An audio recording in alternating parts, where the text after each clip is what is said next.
भारत में communist party गठन 105तम वार्षिक उत्सव।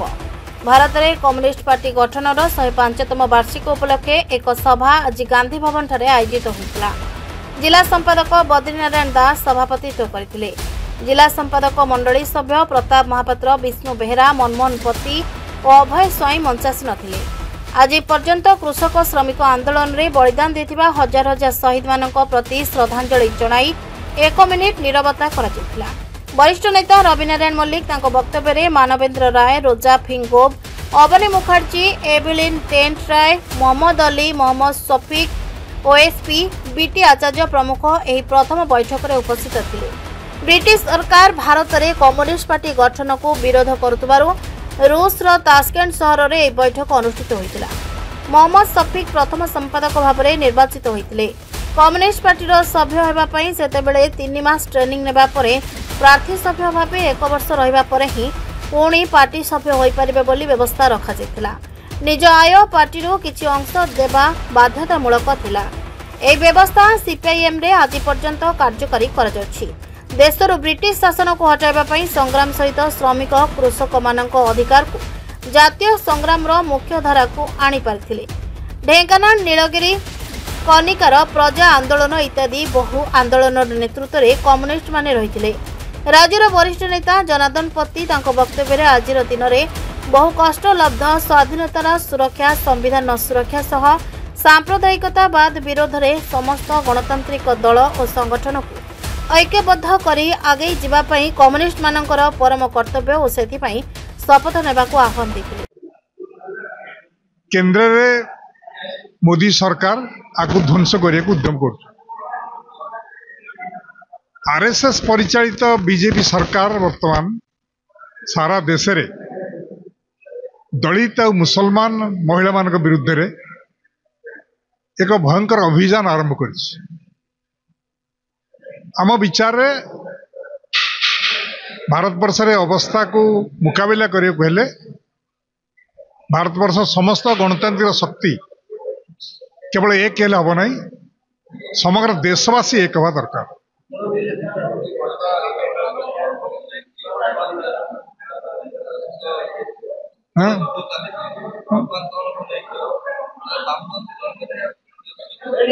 भारतवर्ष रे जेभली भाव में बीजेपी सरकारी दल भाव में केंद्र सरकार को व्यवहार करुच्ची एवं आरएसएस, बजरंग दल, विश्व हिंदू परिषद आदि जेभली भाव में समाज को कलुषित करुच्चंती तापरे आम पार्टी केवल निंदा करी नहीं, सेमानक विरुद्ध रे एक अभियान नबाकू ठीक कर।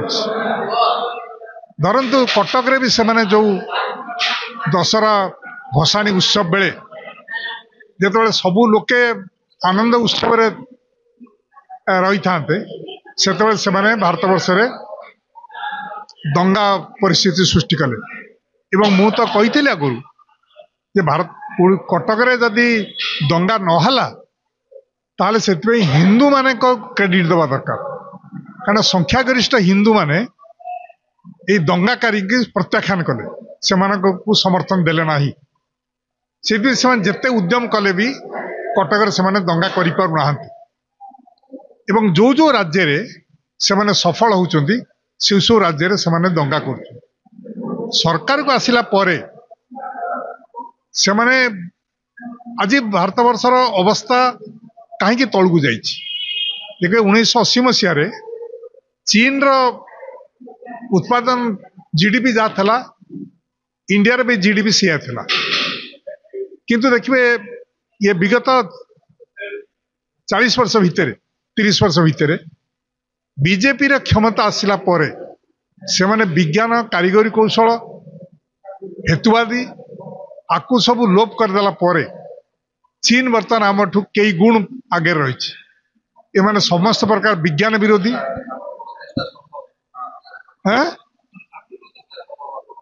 तेबे शांति प्रतिष्ठा संभव बीजेपी आरएसएस क्षमता थिला पर्यंत से माने मणिपुर ठारू लेह लद्दाख पर्यंत गुजरात ठारू आरंभ करी कन्याकुमारी पर्यंत ସେମାନେ କୌଣସି ଜାଗାରେ ଶାନ୍ତି କରେଇ ଦେବେ ନାହିଁ। କଂଗ୍ରେସ ସରକାର ଏମିତି ନଥିଲା।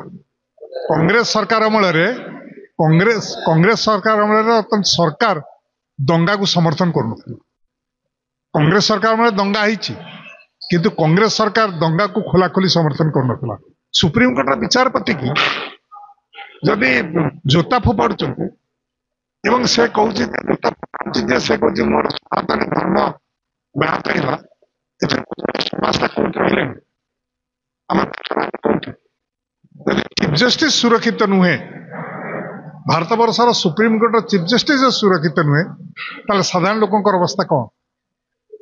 ଏଠି ଯଦି ଯୋଉମାନେ ନିର୍ବାଚିତ ପ୍ରତିନିଧି, ଯଦି ଏଠିକାର ମୁଖ୍ୟମନ୍ତ୍ରୀ ମାନେ ସୁରକ୍ଷିତ ନୁହନ୍ତି, ସେମାନେ ଜେଲକୁ ଯାଉଛନ୍ତି, ମନ୍ତ୍ରୀମାନେ ଜେଲକୁ ଯାଉଛନ୍ତି, ଏମପି ମାନେ ଜେଲକୁ ଯାଉଛନ୍ତି ଆକ୍ରୋଶ ଯୋଗୁଁ, ତାହେଲେ ଏ ଦେଶରେ ଶାନ୍ତି କିଭଳି ପ୍ରତିଷ୍ଠା ହବ?